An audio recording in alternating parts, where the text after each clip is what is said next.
Welcome to the Terrible Podcast with your hosts from SteelersDepot.com, where you can find all your latest and greatest Steelers news. It's Dave Bryan and Alex Kozora, always lit, talking Steelers. And now, here's Dave and Alex.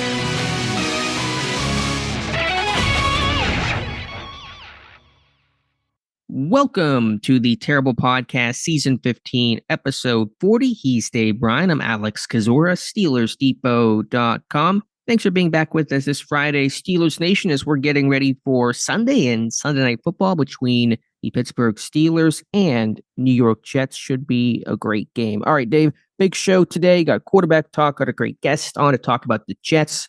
Talking injuries, what Arthur Smith and Terrell Austin had to say, and late in the show, make our predictions for this game. And I truthfully have no idea which way you're going to go. I have no idea if you're going to pick Pittsburgh or the Jets, and so we'll all find out together. Dave, how you doing?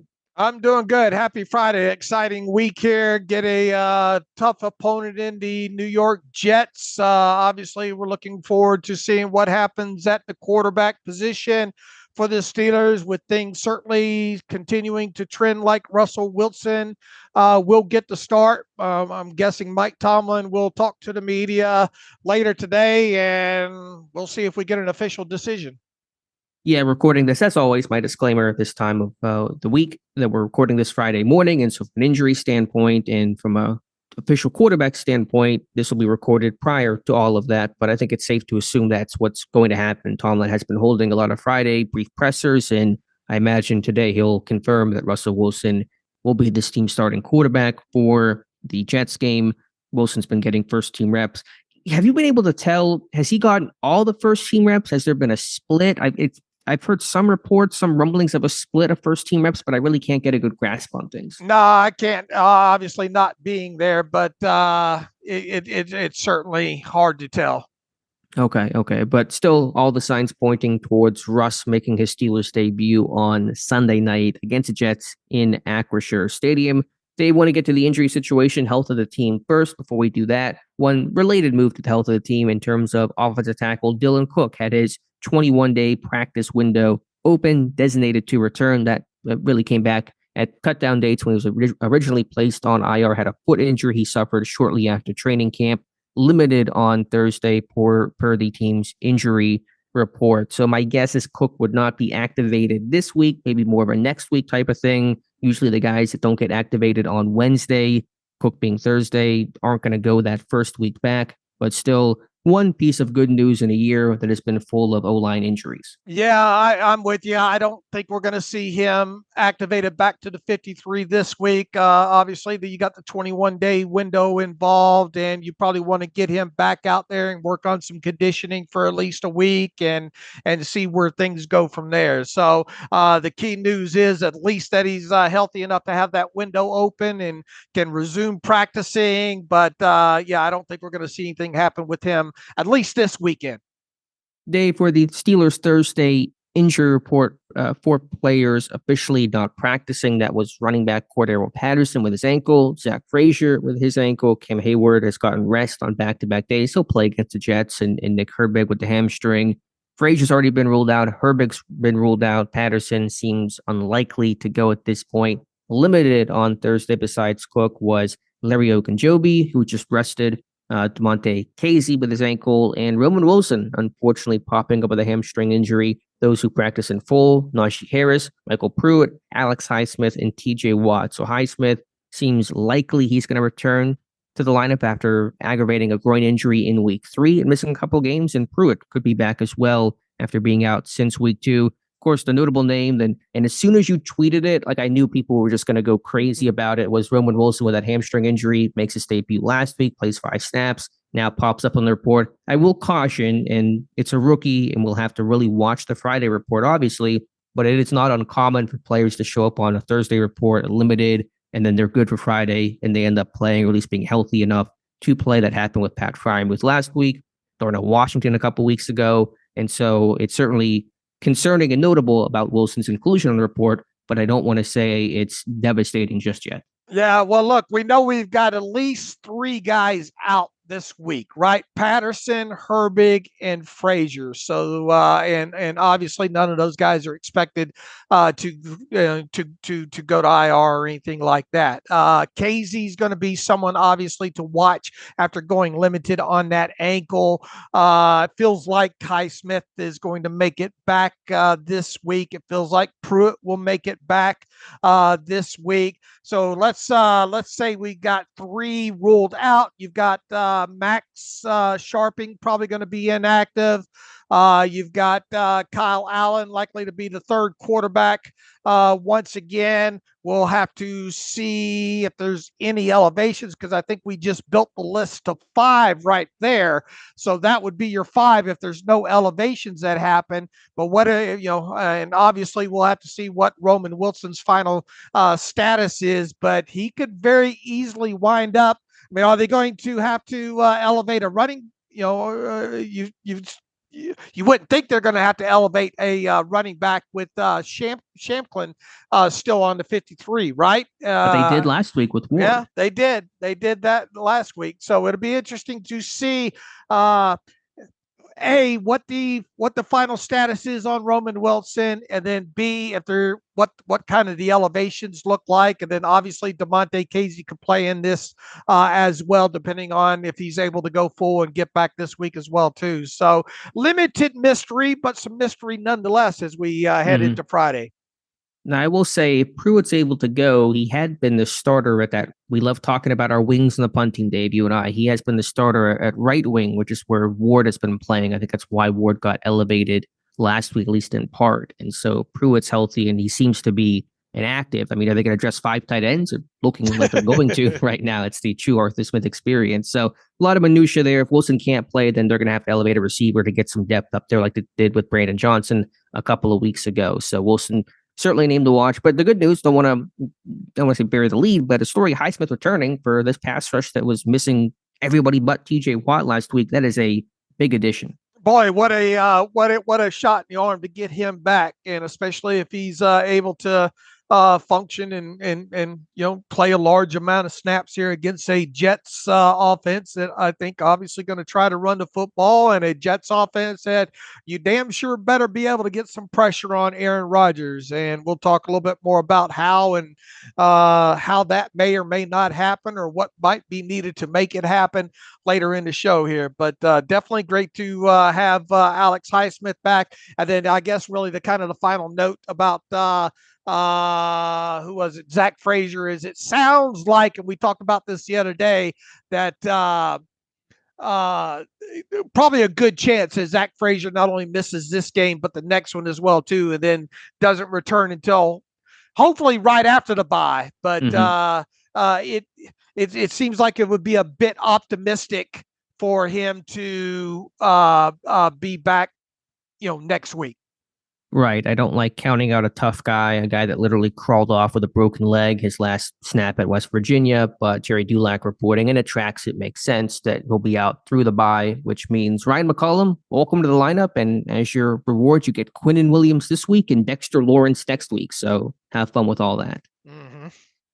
All right, Dave, let's actually, before we get to quarterback stuff, and just want to mention the name as well, Zack Rosenblat, who covers the Jets for The Athletic, will be on the show here in just a little bit. But from a Jets injury health standpoint, DJ Reed, one of their starting corners, seems unlikely to play with a groin injury. Michael Carter potentially won't go as well with a back issue, and so they got some secondary issues there. Mike Williams, who's seems to be on the trade block right now. Pittsburgh reportedly having interest. Should maybe start there with our conversation before we get into quarterback play. He's not really been practicing. So those are the major injuries. Looks like that secondary for the Jets seems to be a little shorthanded. When it comes to Mike Williams, I think they mislabeled it. Instead of personal, it should say thrown under the bus. Maybe a personal injury, ego and otherwise. I kind of wonder if he's even going to suit up this week. The way that's trending there. But obviously the Jets went out and traded for Davante Adams. We'll be interested to watch how the secondary plays out. That's going to be an important side note, especially regardless even of who starts at quarterback, but more specifically, if Russell Wilson does having some banged up guys in the secondary will certainly be something to watch regardless either way there. But I think those defensive side of football is obviously something to watch when it comes to the final injury report with the Jets and those names. And it doesn't sound like they're going to have those two guys you mentioned. And with Mike Williams reporting as the Pittsburgh has checked in on him, in addition to the Steelers, the Chargers, his former team, and the Saints have also made some calls. Level of interest, we don't know.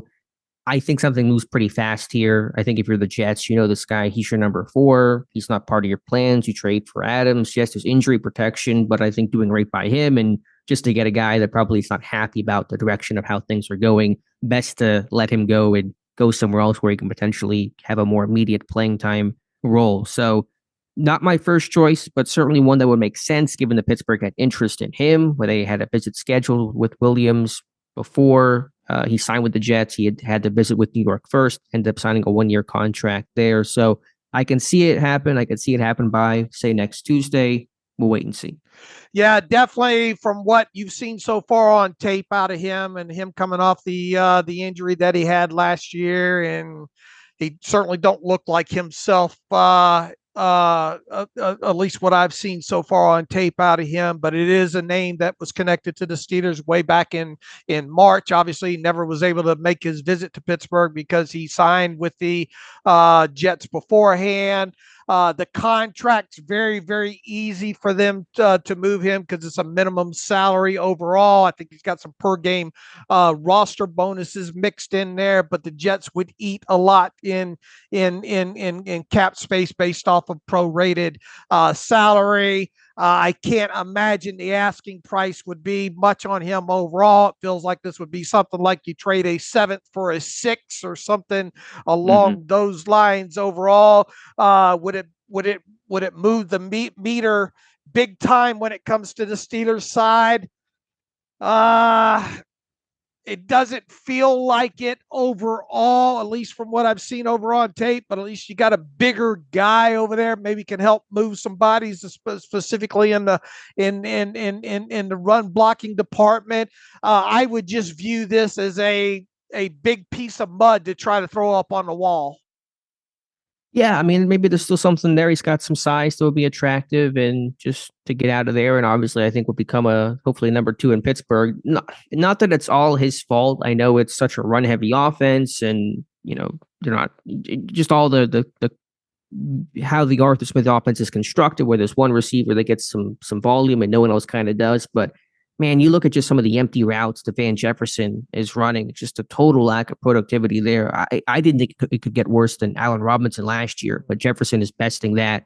Dude's got 13 targets on, getting close to 300 offensive snaps this season. I don't know exactly how many routes run that is. Cut that in half, maybe a little bit more, but still, it is just kind of it's like you're playing with 10 guys out there. If you did trade for a guy, or if you traded for any wide receiver at this point, who would be the odd man out? I mean, it may not be anybody in terms of cutting somebody or in terms of playing time. Well, I mean, heck, you may cut one of those tight ends. You need 5 tight ends at some point. And other injury situations may take care of that itself. So I don't know if a cut would be required, but then you're looking at, okay, does Scotty Miller get a hat, and Roman Wilson, does he get a hat? And do those guys really have enough game-to-game value for your team? I guess it'd be Rodney Williams might be potentially the odd man out, right? Yeah, I think once Tyler Matakevich comes back, which window was not open this week, we'll see about next week, then that may be the move there, because once Pruitt's back and Williams is playing one of Matakavich's spot on the punt team, for example, the punt coverage team. So that would make some sense. He would go back to the practice squad. All right. Obviously, nothing going to probably happen with any kind of a trade here on a Friday, a couple of days away. So this will be something that we'll certainly watch moving into next week. And I would also say once Patterson is fully healthy, hopefully maybe next week, then Aaron Champlin would get cut and go back to the practice squad. So there's some ways to open up roster spots without necessarily cutting a wide receiver. Right. All right, Dave, let's talk quarterback here. And again, we're recording this 10:30 a.m. Eastern Time Friday. No official announcement from Mike Tomlin. I imagine that'll come later today. Again, all signs have pointed towards Russell Wilson even stronger than they were during the Wednesday show, when it felt pretty obvious overall. How do you think all this has been handled, at least? It's felt clunky and messy, and to me, it kind of shows why I think Tomlin should have just come out on Tuesday and said Russ is our starter, rather than kind of this, just the way the players have had to talk about it, and the way that Russ had to talk about it, and Fields talk about it. It's just, again, does it really matter when the ball is kicked off? No, but I just didn't like the way this whole situation has been handled. Yeah, and if you roll back to Thursday and Justin Fields' press conference, first and foremost, I thought he did a great job overall. Very humble guy, very likable guy, and that's been the case with him throughout the process. Very mature guy overall. I wish he wouldn't have seemed so down on himself. But obviously there's a lot. He's disappointed. If indeed this plays out the way we think that it's going to play out, and why wouldn't he kind of feel disappointed? And I think several of his teammates have kind of stepped up and said, "Look, dude, this isn't all your fault. It's Najee said so. You got 11 guys out there that have a hand in this. I think he." Not that he needed to anymore, but if there was a section of a fan base that was kind of on the fence about being endeared to Justin Fields, I don't think that is there anymore. Steeler fans, like most fans, they like the guys to be humble. They like to take accountability and all like that. He came out and said, "Look, if we're being honest, I don't think I played well enough," and those kind of things. And look, good kid. I'm not worried about his psyche overall. I do think that he's being a little bit too hard on himself, but it has been quite interesting to see them go through the media schedule, the media appearances, having to dance around. And some of them, obviously, it feels like it slipped a little bit, that, Russell Wilson kind of saying, this would be my first action or first game. And even though he dressed last week, obviously. So it has felt a little clunky overall. It'll be interesting to see Mike Tomlin, just hopefully address that, just come out and say, look, Russell Wilson is going to be the starter.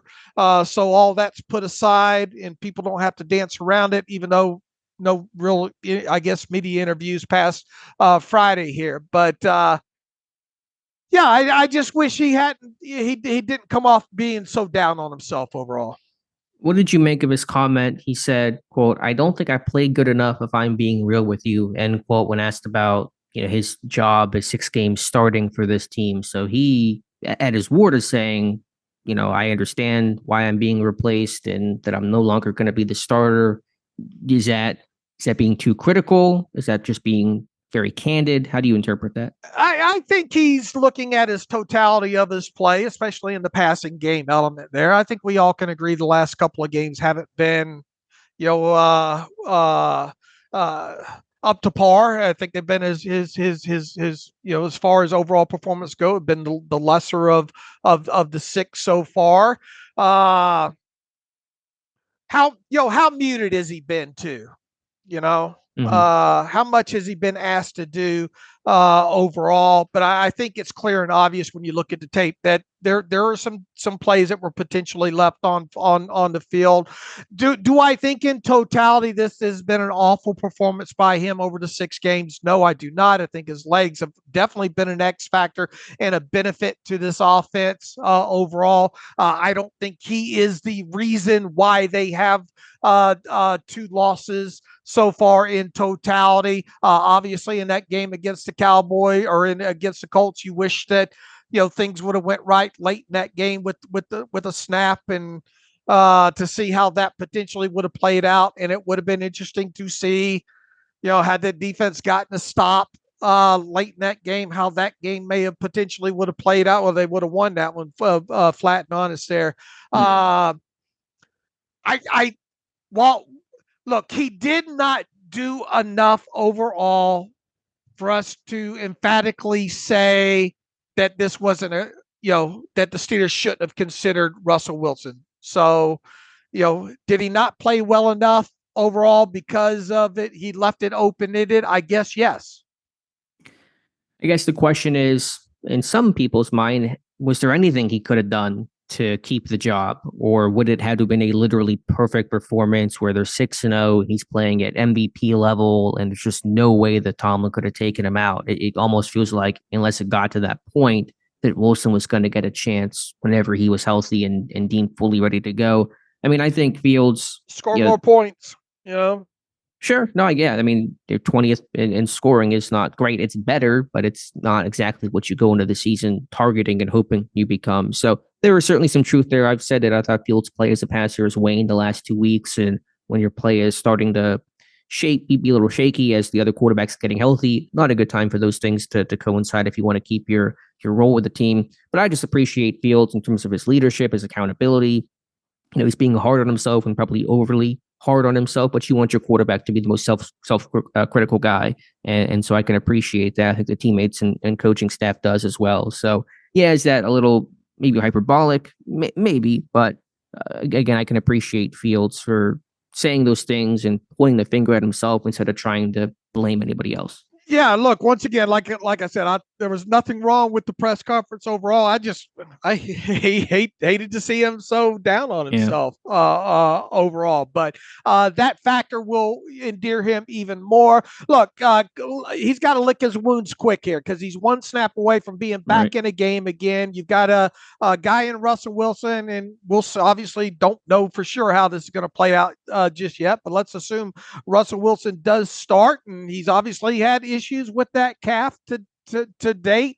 I mean, he could tweak that thing early in the game or late in the game, and Justin Fields be back in there that quick. And on top of it, I think most people should expect Justin Fields to have a few snaps in this game, regardless of what happens with Russell Wilson, because I do think it would be wise to include him in certain situations, packages, down and distances, whatever. So he's got to be ready to go into this game, at a moment's notice. And I think we will see him on the field on Sunday night against the Jets. And, however this thing goes with Russell Wilson, we might not have seen Justin Fields start his last game for the Pittsburgh Steelers this year. Sure. That is certainly a possibility. At the very least, as you said, we should see him in some of those package plays we talked about before the season began, when we thought that Wilson was going to be the number one before aggravating that calf injury. So from Wilson, whenever he spoke, confidence high, he's excited to be out there, and we'll see how it looks. But yeah, he's certainly excited to get out there on the field, his first game in a long, long time, and see what he can do against a good Jets defense.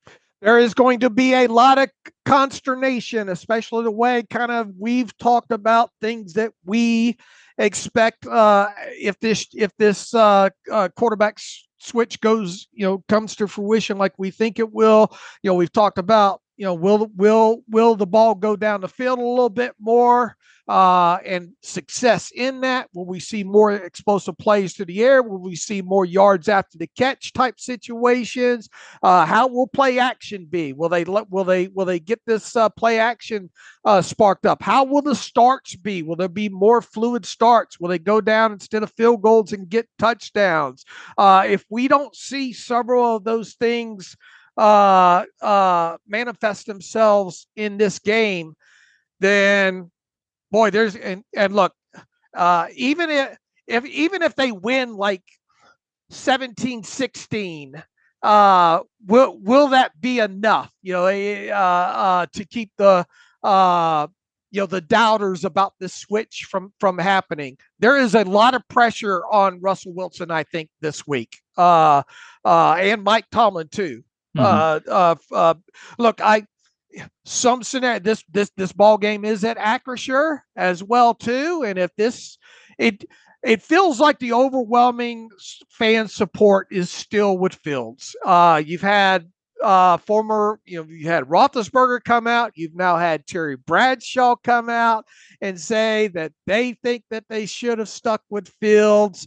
You've had several of these national talking heads saying, even Ryan Clark kind of scratching his head saying, thinking that this is a bad decision.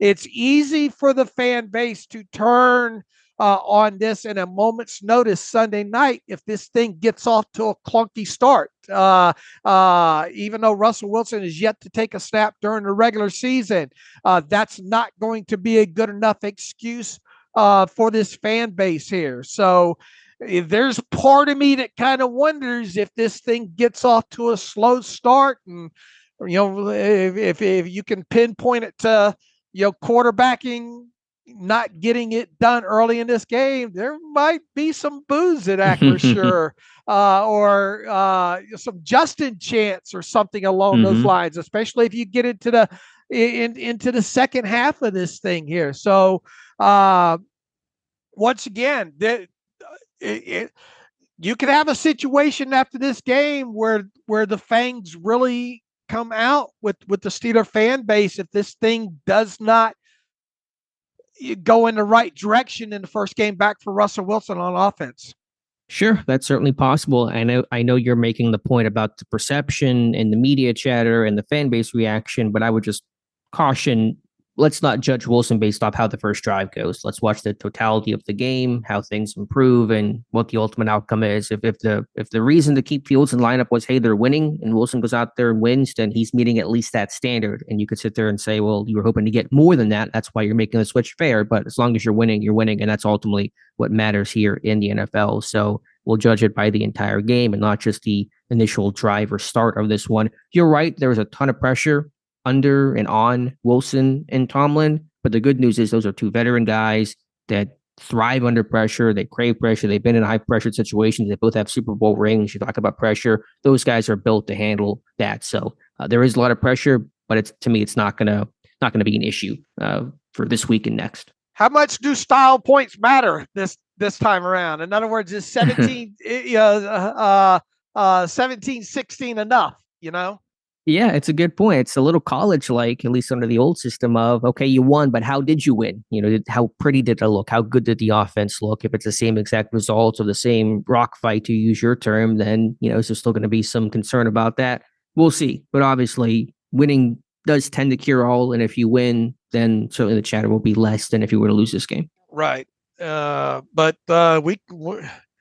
Yeah, look, I mean, it's all results driven. You got to come out with a W. This is a tough game, regardless of the Jets situation and record and all. I don't think it's a must-win game for the Jets, but it's as close as one comes early in the season. I think when you look at the back end of their schedule, a little bit lighter, and obviously they've got a new piece in Damontae Adams, and they've got a lot of talent on both sides of the ball overall, specifically on offense there, but.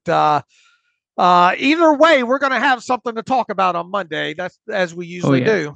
No shortage of that. All right, let's talk coordinators. Let's talk Arthur Smith. And I mean, I don't know if there was a particular answer that stuck out to you that was super weighty. I know where you're going with this. Yeah, I'm going to put on my tinfoil hat here a little bit. And I mean, I've said this for a while now. I said this on Wednesday's show. You read the transcript, you listen to some of the videos.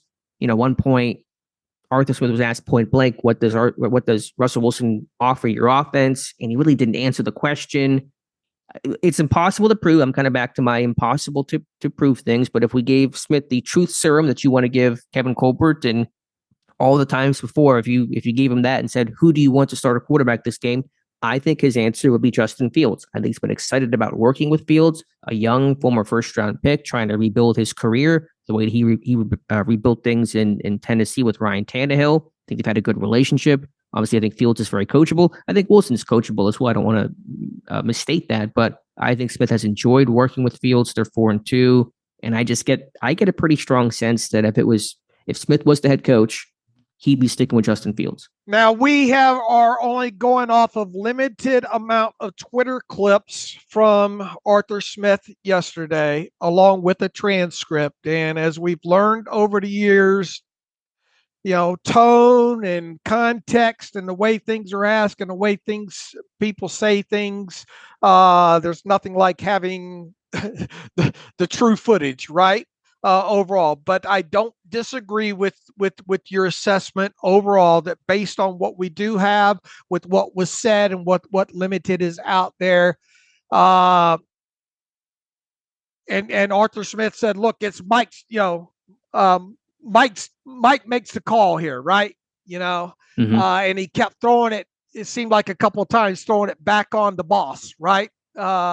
Which, to be fair, he has done in other Right. regards and other circumstances before. So just to be clear about that. But you do get a sense, just as is for what we have from transcript and limited clips out there. I don't disagree with you that it feels like there might be a little bit of a split there with Arthur Smith. Either that or he's being very, very careful of not wanting Justin Fields not to lose confidence in himself.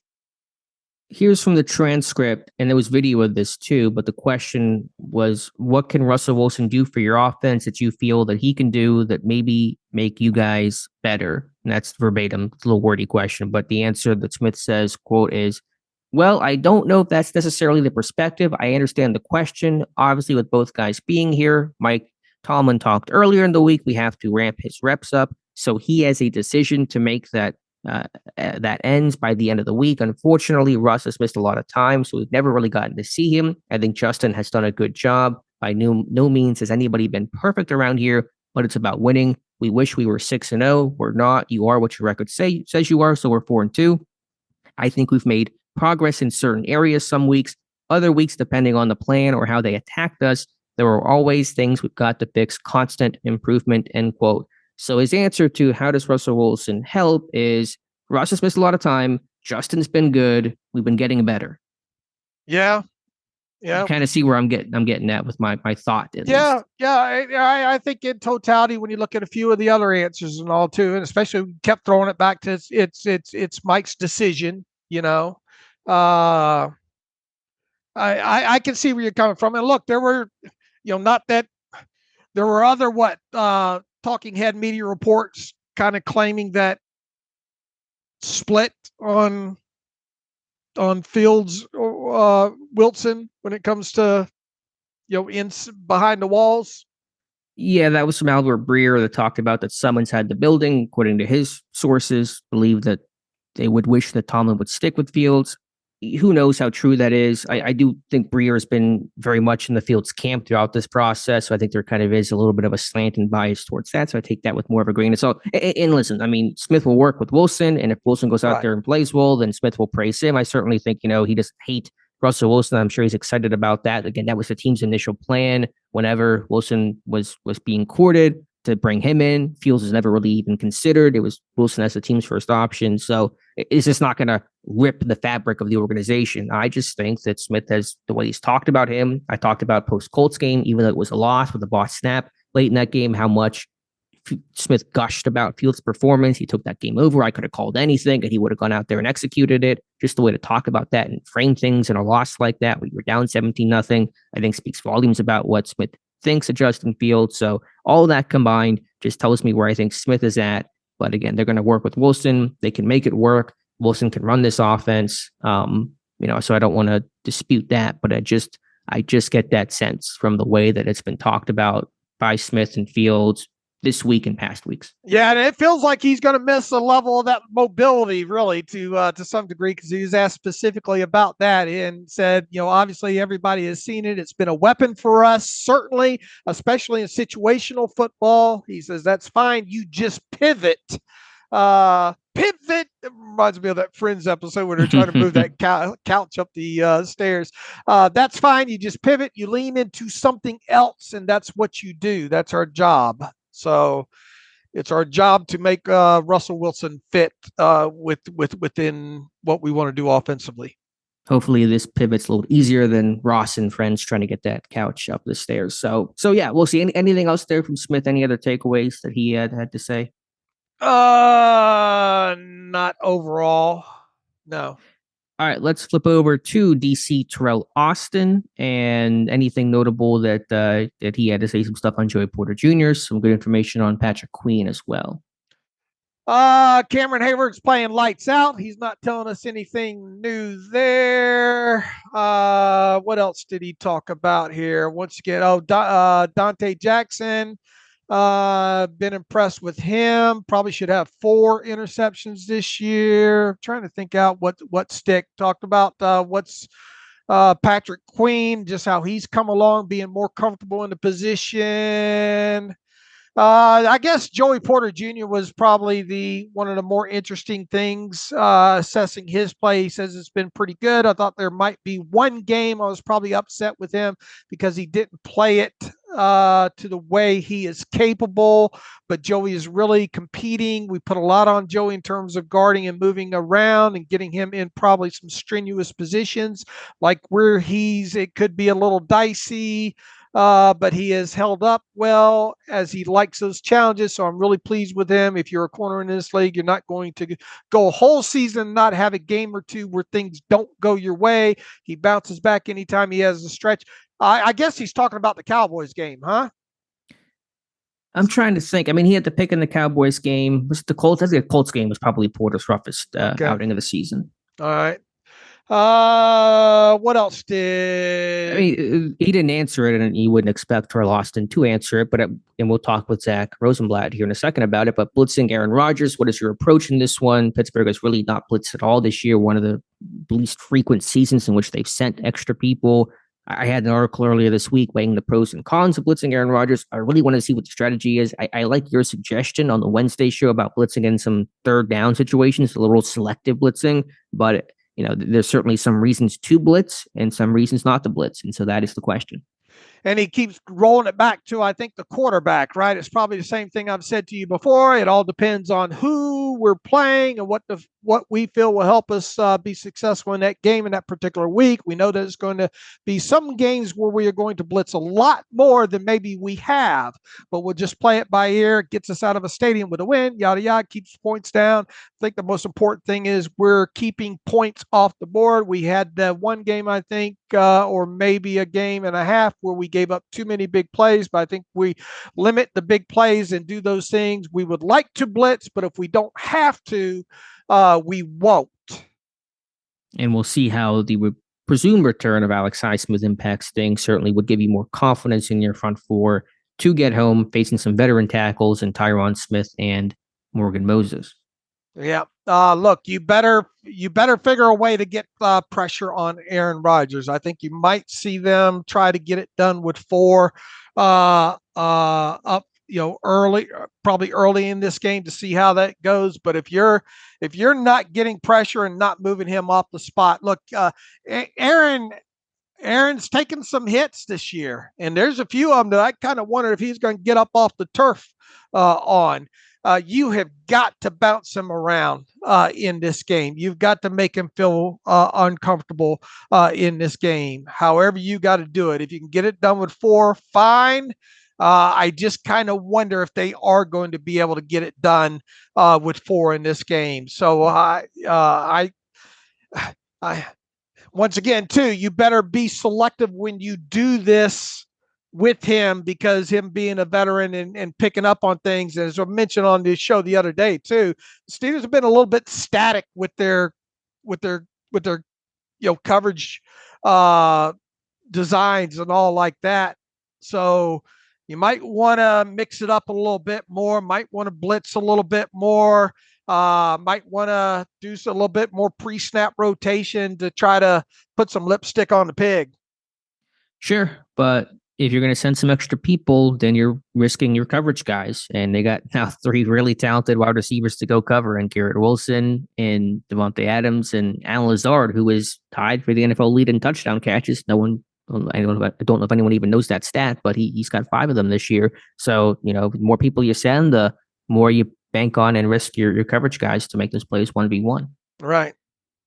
All right, Dave. The good thing is, I don't think, Aaron will run. He will take off with the football, but I don't think you have to worry too terribly much about having your back turned to him overall. Right. Not going to be a big-time mobility threat at 40 years old. Speaking of the Jets, Dave, let's take a pause here. You got a great guest for today's show. That is Zack Rosenblat, who covers the Jets for The Athletic and the co-host of the Flight Plan podcast. We'll take a pause and come back with Zack. And welcome back to the Terrible Podcast. It is Friday, and of course, that means we have a beat writer on who covers the opposing team. The Pittsburgh Steelers will play this week, and that, of course, on Sunday night will be the New York Jets at Acrisure Stadium.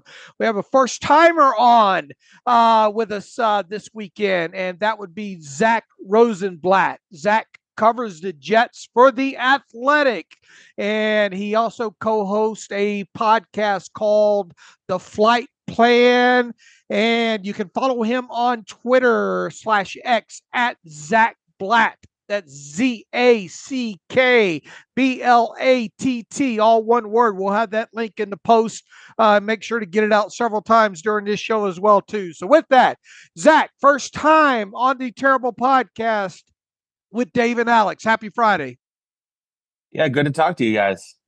All right, Zack, let's get after it here. We got the Jets coming to Pittsburgh this week. 2-4, very talented team on paper here. Why? Let's start off with this. How is such a talented team like the Jets enter this week with a 2-4 record? And while this isn't necessarily a must-win game, it doesn't feel like overall for the Jets, it feels like one they probably better win, if that makes sense. So how did they get here? And, big picture. Yeah, a lot of it's been the same mistakes they were making last season, which is a big reason why Robert Saleh was fired after 5 weeks. They're getting a lot of penalties, a lot of mental errors, a lot of shooting themselves in the foot, bad drops at bad times, bad penalties at bad times, Aaron Rodgers throwing interceptions. So it's been little things here and there to where, if Greg Zuerlein makes a 50-yard field goal against the Broncos, they probably win that game. Or if Aaron Rodgers doesn't throw a pick six against the Vikings, they probably win that one.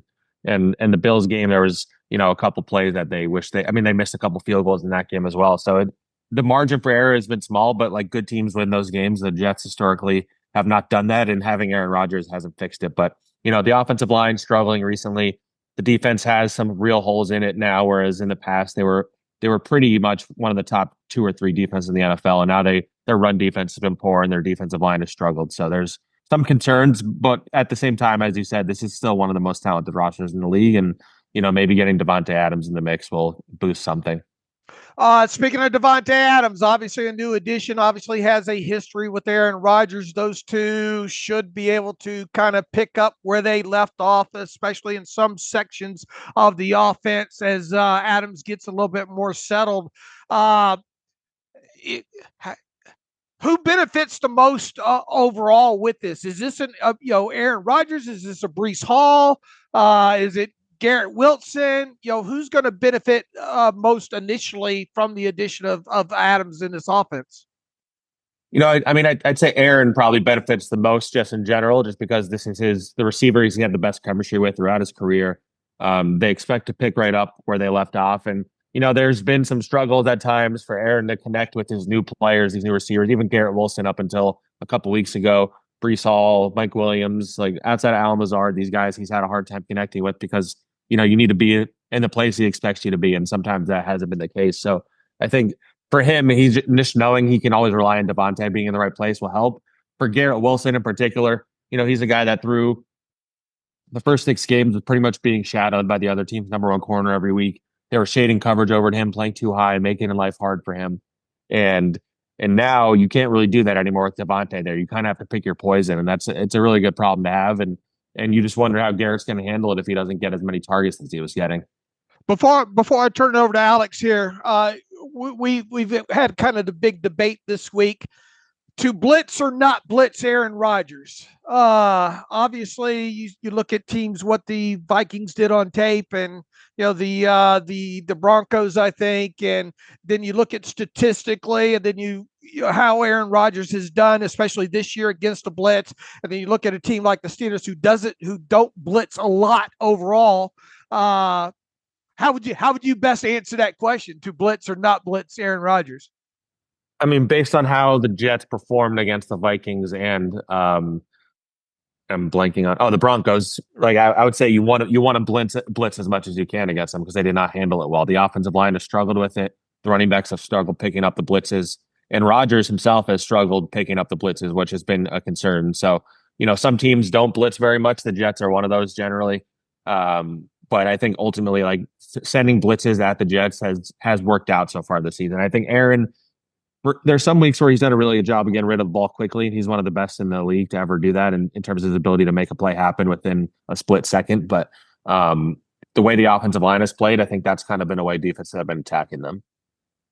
Zach, want to selfishly try to gain some intel over here with the acquisition of Davante Adams. Where does that leave Mike Williams? Some trade rumors. Pittsburgh had interest in him in the offseason. Is there any scenario in which he stays a Jet? And I know he hasn't played a ton this year, but how would you evaluate the quality of his play?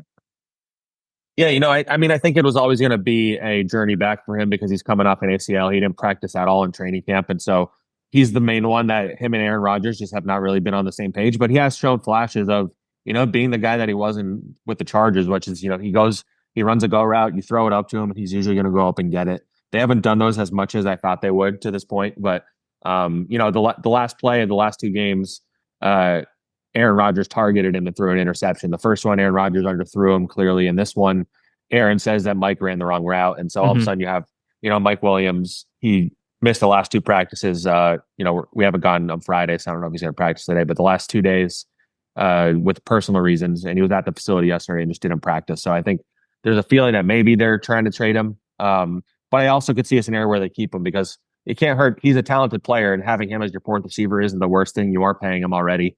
So I wouldn't be shocked if they kept him, but I think it's more likely than not that he gets traded before the deadline. Gotcha. Looking at the backfield, Breece Hall, a really talented runner and player. The production hasn't quite seemed to be there. I think things were a little bit better last week, but it's a little Najee Harris feel of this guy that seems to be uber talented. Look at run success rate, yards per carry. Is that O-line related? Is there something about his game or the scheme that is maybe muting his impact a little bit? What's your view on Breece Hall? Yeah, I think it's a little bit of all of it. He did start to show some flashes of being his old self this last week. The run blocking's been bad. I think leading into last week, I haven't checked it this week, they were last in the NFL in yards before contact per carry, which is a measure of how the offensive line is blocking and how quickly they're getting hit behind the line of scrimmage. I think some of the play calling when Hackett was calling plays, it was pretty much, they were pretty much announcing they were running the ball because they'd bring out extra blockers and everybody in the building knew that they were running it. And so you've had that. You've had Breece maybe not showing as much explosiveness, and then you've had poor blocking. So it's been a bad combo overall. But last week, the run blocking was much better. They opened up holes for him. He was hitting them. He still didn't have like a huge gain like as a signature Breece move because he's so explosive. But I think last week was definitely a step in the right direction. Let me just ask you real quick before I go back to Dave. What's your take on the OC switch from Hackett to, or play caller switch, however they're couching it, to Todd Downing? It seemed like more motion was used last week. Are there any other noticeable differences between how the offense was run last game under Hackett or under Hackett compared to against Buffalo? Yeah, I just think there's just a little more creativity in general. There's the motion you mentioned. There's not as many long developing routes. That was kind of a staple of Hackett's offense where the offensive line wasn't playing well and they have these long developing routes, so the quarterback is not finding guys open. And whereas last week you saw them getting it quickly to Garrett Wilson on slants and Breece Hall on screens and things like that. Just obvious things that the Jets just simply weren't doing when Hackett was calling the play. So it was a good sign. It wasn't a perfect game by Downing, but he came out firing. The first two drives they scored, which they haven't really done with Hackett at all, I believe. And so it's a step in the right direction, even if they still have some room left to improve. Just switching over to the defensive side of football, Zach, it looks like a couple of guys we're watching on the injury report this week, I guess would be what? DJ Reed and Michael Carter. It's obviously Friday and before practice starts, so we'll get a better idea when the Friday injury report gets out here. But kind of what are you projecting as far as health of that secondary and who would be replacements over there? Yeah, Reed and Carter doesn't sound like they're going to play this week. And wouldn't be surprised if it was a multi-week thing for both those guys. And they just lost Chuck Clark too. He's on the injured reserve. So that's 3 out of their 3 out of their 5 main defensive backs. So I think that's definitely an area the Steelers will be able to attack because, Brandon Echols is a top backup. He's been really good in short spurts. He'll come in and get a pick. But when he's had to play a lot of snaps on the outside, it hasn't really gone well. And then they have Isaiah Oliver at nickel. He was on the Niners last year. He's kind of a versatile safety corner hybrid type guy. He's been okay, but he's not quite Michael Carter, who's one of the better nickels in the NFL.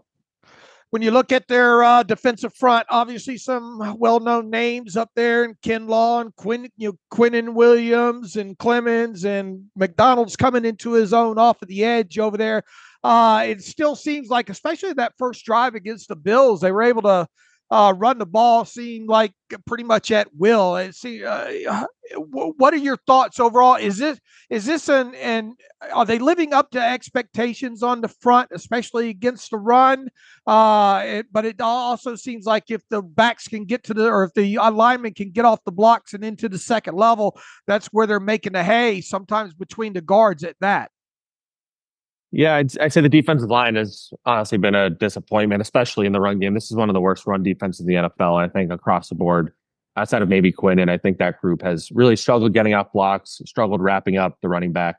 And so you've seen running games just absolutely dominate them. And, the big issue is, they started the year, they didn't have as much depth anyway, but you lose it. You basically lose Hassan Reddick before the season even starts because he hasn't even played a snap or practiced. And then Jermaine Johnson tears his Achilles in week 2. Those are 2-year projected Pro Bowl caliber defensive ends, and they're both out. So now all of a sudden you have Will McDonald, the first round pick last year, who they kind of wanted to be a pass rush specialist this year. And you have Michael Clemens, who they wanted to be a backup who would come in on rundowns. And these guys are full-time players. And you have a journeyman and Tack McKinley getting a lot of reps at coming off the edge, and a couple undrafted rookies they've been playing. So just all of a sudden what used to be a strength for this team has become a weakness. And the Jets defense is predicated on the defensive line winning their matchups up front. No blitzes, just one-on-one, win your matchup. And they have not been doing that as much this year. So it's made some things a little more challenging. Zach, how is the team going to handle things at off-ball linebacker? C.J. Mosley's missed time with a toe injury, came back, played 9 snaps against Buffalo. I know Jamie and Sherwood has been playing really well, leading the team in tackles. Will they try to keep a role for him? Will Mosley go back to a full-time role? How is that going to get handled? Jeff Ulbrich, the interim coach, had an interesting answer about that. Normally they'd say absolutely CJ gets his job back when he's back, but he said that's something we'll have to look at when CJ is ready to be a full go. So I think they've been really impressed with Jamie and Sherwood. I think they believe they have 3 really good linebackers. I don't know that they're going to play 3 linebackers a lot, but I do think they're going to try and find ways to get all 3 of those guys playing time, because I think Sherwood has the athleticism that has kind of gone away as CJ Mosley has gotten older, but Mosley has the smarts and the IQ, and he's the leader of the team. So it's going to be an interesting dynamic going forward, but it's hard to say until CJ's like fully healed from his toe injury. I don't know exactly how they're going to play it. As Dave mentioned earlier, Will McDonald, first round pick, and that was the whole, would the Jets take Broderick Jones? Did Pittsburgh leapfrog them? Was McDonald a consolation prize? Putting all that aside, though, breakout year, 7 sacks after 3 as a rookie. Yeah. What's led to his jump in play? Yeah, I mean, he's winning more of his pass rush matchups, and he has the spin move that, when it's effective, he gets to the quarterback pretty quickly. He's extremely athletic. He had a nice chase down sack 2 weeks ago. Some of the sacks have been like dumb luck where the quarterback like trips over him and stuff like that. So but every defensive end over the course of the season is going to get some lucky sacks. So I think he's been really solid in the pass rush, but he has not been as good as a run defender. And so that's definitely, if he can make the leap on that side of the ball, then he could wind up being a very, very good player. My last question for you, then I'll let Dave finish things out. I know we're just, second game into Jeff Ulbrich's interim head coach career with the Jets, but do you think there's a chance he remains as head coach into next year, kind of like Antonio Pierce, or is it just too early to really tell his status going forward? It's too early. I think it ultimately comes down to if he can get them to the playoffs, then I think it's his job. And if he cannot, then I think Woody Johnson, their owner, will try and hire somebody outside of the building. Okay, gotcha. Go ahead, Dave. Obviously, with things at least trending in the direction with Russell Wilson getting the start at quarterback for the Steelers lose a lot of the athleticism and mobility of Justin Fields. We've been talking a lot, man. This is a good front that can probably get pressure. How will Russell Wilson and that offensive line respond? Is that overrated on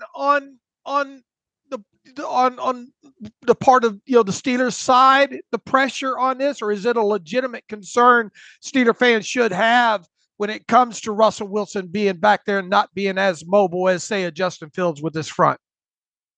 Yeah, I think I was more concerned about facing Justin Fields just because of his running ability and how much the Jets have struggled stopping the run. But because of how banged up they are on the back end, I could, if Russell Wilson, he's not what he used to be, obviously, but if he can just complete some passes down the field, like this is a secondary that looks vulnerable right now. So I wouldn't say the Jets are necessarily scared of Russell Wilson. If they can get some pressure on him, then I think you feel pretty good about it. But if Russell Wilson's getting rid of the ball quickly and connecting with the receivers, it could be a good passing day for the Steelers. You expecting Sauce Gardner to follow George Pickens around? It's a good question. Generally they don't travel him, but now that DJ Reed's out, I do wonder if they do that because, I don't think a lot of the other Steelers receivers really scare them. So I would think Sauce does a little bit of traveling, but they historically kind of stick to their guns. So it's going to be interesting to see. All right. This is a part where we try to get a prediction or at least a feel for the game for the opposing beat writer. The Jets obviously coming to Pittsburgh Sunday night. How do you feel this game goes? And feel free to throw out a score prediction if you will.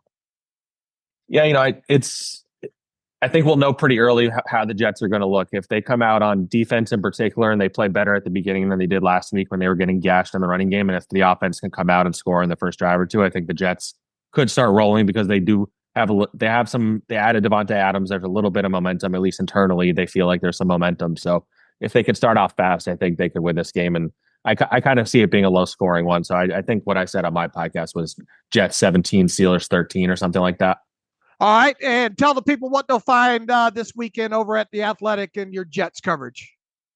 Yeah. I had a bunch of stories this week. The Jets obviously had a busy week with the Damontae trade. And then this weekend, I'll have a game off the story, as will our athletic writer, Mike DeFabo. He does a great job. And then my podcast the flight plan will be up on all the podcast apps the day after the game. All right, Zach, we certainly do appreciate you being a first-timer on the show. Have a safe trip this weekend. And thanks, first-timer on the Terrible Podcast with Dave and Alex. Have a great weekend. Yeah, thanks for having me, guys. And welcome back to the Terrible Podcast. Our special thanks to Zack Rosenblat, Jets beat writer, who covers a team for The Athletic, the co-host of The Flight Plan. You can follow him on Twitter, and you should, at Zack Blatt. That's Blatt. Great guest and great information. Yeah, great first timer there. Real concise with his answers and to the point. So we were thrilled to. I think in the past we've had problems getting Jets beat writers on the show. So obviously he writes for The Athletic, and hope everybody supports his work throughout the weekend here, and make sure to follow him on Twitter and shout him out if you get a chance as well. All right, Dave, let's you and I preview this game. Pittsburgh 4-2, the Jets 2-4, and I know we'll make our picks later. I think the line has moved. I believe the Jets are favorites now after acquiring Damontae Adams. So interesting to be the road favorites at a 2-4 record.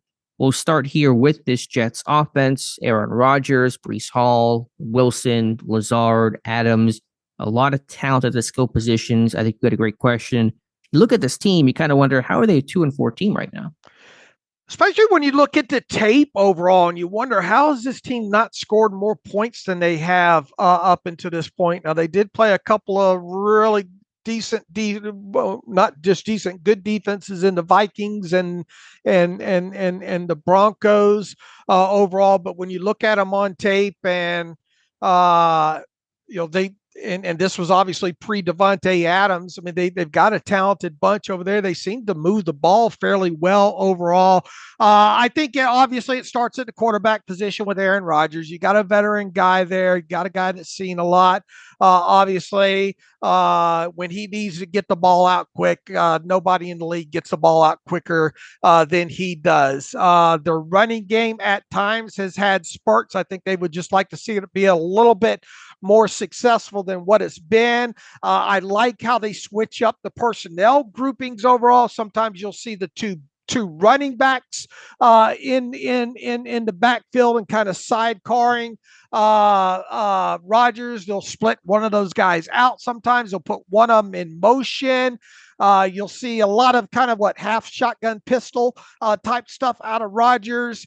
They will do a lot of different things to get the football in the hands of Breece Hall, not only in the running game, but in the passing game as well. You will see at times even a wide receiver, most notably, I think Garrett Wilson even line up in the backfield along with Breece Hall as well. They will throw out in a case, more than a couple of plays of two tight ends on the field. I think one thing that stuck out on various games with that, I think, is 89. I think that's Ruckert with them, how they use him. The line, he'll motion into like an H-back kind of position, and then from there he'll motion back into kind of a offset fullback position, and then they'll run him as a lead blocker out of there. I just like how they mix and match their personnel groupings from what they've had to this point. I think primarily, though, they're kind of they want to be more of an 11 personnel type team, but they will throw the two tight ends out there at times. They'll either line them up on one side or they'll split them out kind of balanced. Go 2 by 2, I think, is one of the things that you pointed out early in the week to me to look for with them. But with Davante Adams now in the fold with them, and having talented receiver and Garrett Wilson and all, I think we're going to see a lot of 11 personnel in this game. And I think one guy to watch on the defensive side of football is one Beanie Bishop here. That would make sense for a guy that they try to attack, because I think they'd much rather have the Steelers nickel situation on the other side and try to stretch out the defense. And I don't think they've run a ton out of 11 personnel, but I think you could potentially see an uptick on that this week. And I think another smart observation that you made when talking to Zach here as well, too, going into last week's game, they weren't that much of a heavy motion team. But it seems like when you turn on that Buffalo Bills tape overall, there was a noticeable increase in motion as opposed to their previous two games on tape. Yeah, I have the stat here from Josh Norris, who says through weeks 1 through 5, the Jets used motion 46.5% of the time. That was 30th in football. Last week, 73% of the time against Buffalo. That was 7th highest in the NFL. That's a 1-week snapshot. So it is almost tricky, despite all the knownness of the Jets and Aaron Rodgers and company. It's a new play caller, second-week play caller, and Damontae Adams. So how much does that change their personality? There's kind of a little bit of unknown to expect with this group. And I think they were a pretty heavy 12 personnel team early in the season. I think you're right. When you have those top three and Wilson and Adams and Lazard, are you going to be more 11 personnel? Are they going to continue to be motion heavy, not just in terms of shifting a receiver to one side or the other, but a lot of these kind of in vogue tight end motions on the snap where they're going to run split zone, but they're going to kind of cheat and have the tight end in motion on the snap to take away the end, or he's going to cut up the hole and through the A gap or B gap and take out the linebacker. You kind of see some of those more creative looks, post snap and on the snap from the Jets. And so you're trying to figure out, okay, exactly what can we expect from this group, because there are some new pieces and new roles for people inside that building.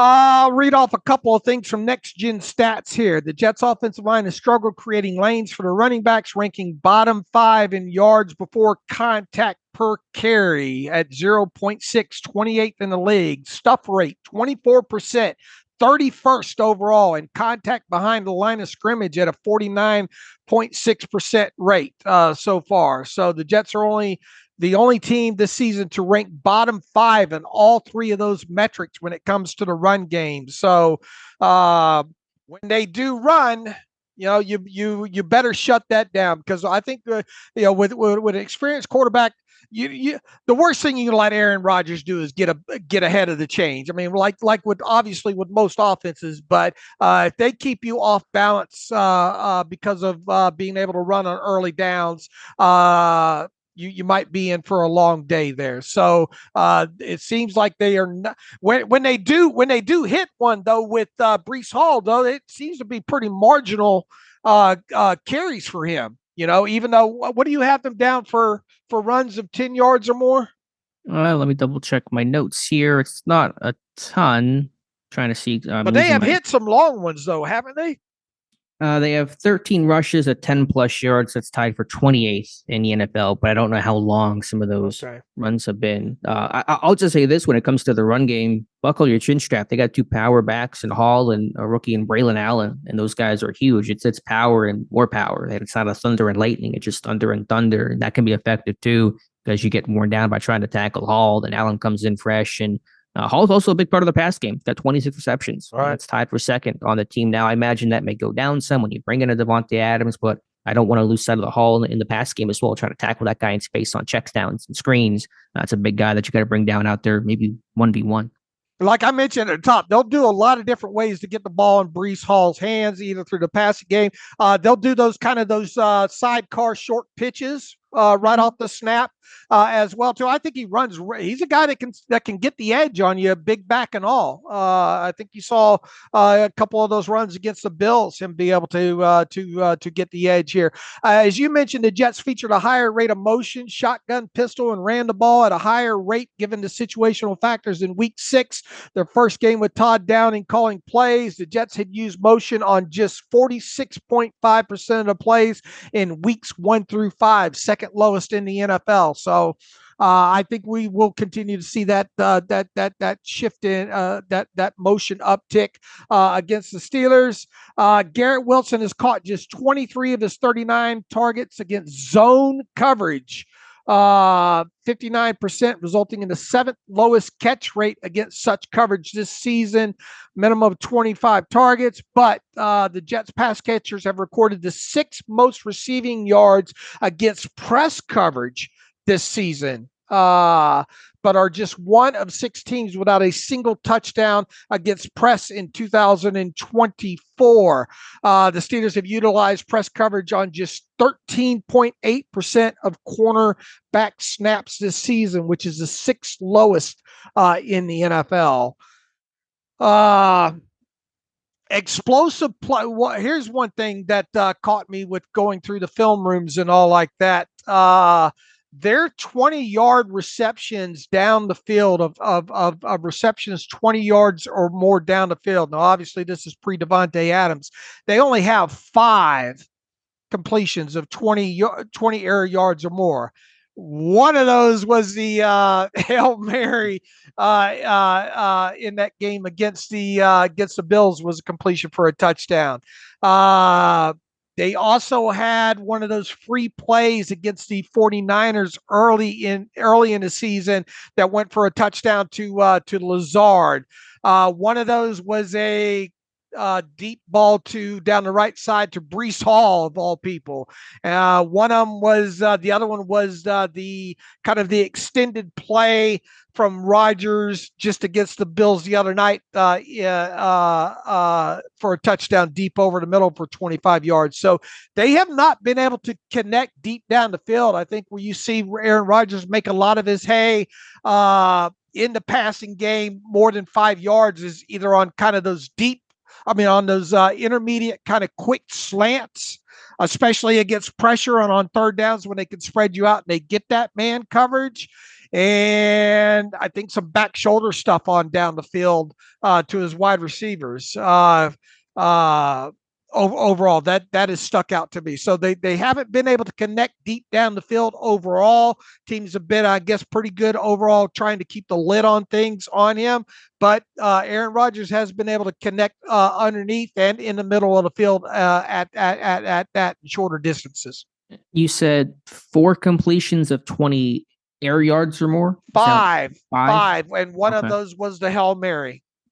Now, they do have 20 completions just in general of 20-plus yards. That's 4th most in the NFL. So they're apparently getting a ton of yak off of these or getting some close ones. And so that seems to be an interesting way of how their offense is constructed. And that kind of makes sense because Aaron Rodgers is getting the ball out in 2.5 seconds. And so it's hard to throw the 9 route in 2.5 seconds. Usually you got to kind of sit back, let the route develop some. So it's quicker, more timing, and some yak there with the receivers. And then you throw Adams on top of that, who, how much he'll play, what his role. I expect I'm going to go into the game assuming he's going to play a ton and be the every down guy. And if he gets less, then great. We'll happily accept him on the sidelines as often as possible. But I think you have to assume he's healthy. The connection with Rodgers to accelerate the learning curve. Rodgers said he's staying at his house right now. Adams is, and they're going over signals, and he's picked things up right away. So 2 veteran guys, 2 smart guys, teammates for a long, long time before Adams went to the Raiders. I mean, I'm going to assume that Adams will be playing like he's been with this team for the entire season. And if he does less, then fantastic. Yeah, and I think you pointed out in the film room on the post on the site as well too that they'll spread you out and they'll go, what 3-by-1, and they'll go backside X. They want they'll try to single some guys up and get some one-on-one matchups, and Aaron will try to hit them on a quick slant or something like that. Yeah, which I mean, it's pretty common to do, but certainly Rodgers will like that one-on-one matchup backside, has the weapons and the talent to do so. I'd watch out for the all-go special, the 4 verts with a running back up the seam. You mentioned earlier, Breece Hall, I think that came off the all-go special where Hall ran down the seam and caught a long pass against Buffalo. So again, Hall being part of their designed, true routes is something to watch for, something that you don't typically see on a week-to-week basis defending that. With Aaron Rodgers, the numbers don't look super pretty this year. He's kind of like the late Toby Keith. I don't know if you were a country guy growing up, and I might try to remember the song off the top of my head, but the song was, "I'm not as good as I once was, but I'm good once as I ever was." I think that's kind of where Aaron Rodgers is at right now, where like his best can still be really, really good. It may not be quite what he was in his prime, but to me, his accuracy, that one ball he threw down the seam off the hip. Yeah, I think it was to Lazard. I mean, I literally have no idea. It looked like a magic trick of how he fit that ball in there. And so he can still make super high level plays. I'm worried that Pittsburgh will come out. They played a ton of zone this year. They're going to come out and play zone, and Rodgers is just going to sit there and pick it apart. And I'm concerned about that. Right, a Flacco-esque type performance. Yeah. Okay, I see what you're doing here. I'll just take what you give me here. Because you said Pittsburgh's defense is not super, super creative, or it's relatively static. Yeah, it's relatively static. And a big stat in this is how many times you can hit. You got to get him off his spot because if you let him sit back there, you see a couple instances in these last 3 games of them hitting the dagger, up underneath, cover 3, those kind of things. And Aaron Rodgers will look you off easily to get that open if you give him time. Pressure. However you have to manufacture that has got to be part of this defensive game plan, because if you're not bouncing him around, you're not forcing him off the spot, and especially if you're going to play a lot of zone, he's just going to pick you apart in the soft areas. And they got some Conklin's a fairly talented tight end. They've got some weapons. They're not afraid to use the running back, and he's not. They've got a nice screen game as well too.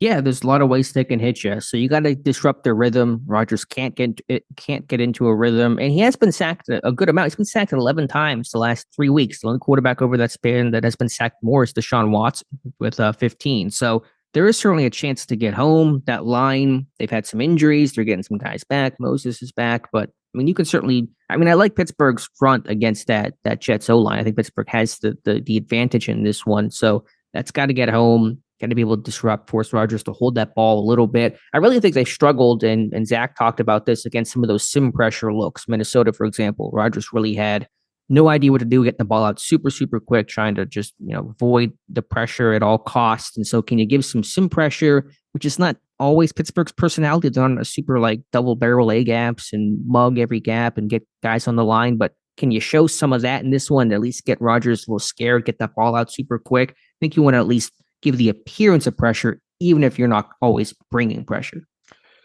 Yeah, I do. I worry about how much zone we'll see in this versus man.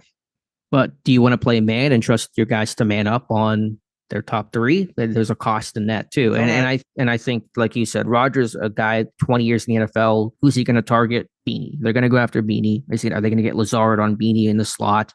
That's why you might have to play more zone. You don't want to be in man coverage in those situations. So I worry about that. I worry about them really just going after a rookie and Beanie Bishop Jr. Yeah, and rolling it back as it is with in any offense with an especially experienced quarterback, you got to get it done on first down, because if you get in guessing situations in 2nd and 4, 2nd and 5, where an offense can kind of go either way with the run or pass.